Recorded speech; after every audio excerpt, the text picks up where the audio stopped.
Ako si Jason, operator ng DTF machine dito sa General Mall. Ang machine ay ginamit ng 6 na araw na may total na 49 meters. Ito po ang aming copying area, 80% good condition. Ito naman ang ating printer head.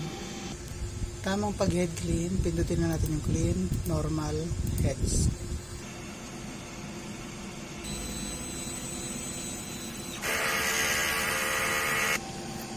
Itong rubber wiper, lagi natin punasan pagkatapos mag-head clean. Ito naman ang result ng nozzle check. Yung system namin ay tama lang. Waste tank namin dinispose kahapon. KBR na may 220 volt. Ito naman ang ground wire namin.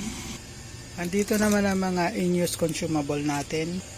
Ito yung mga unused ink, cleaning solution. Sa taas ay mga unused powder. Dito naman sa baba yung mga DTF film natin unused. Mga records na nagamit, powder, isang white ink, cleaning solution, magenta. Ito naman ang aming daily workload monitoring. Ito naman ang aming weekly monitoring checklist. Monthly checklist monitoring. Yan lang po, salamat.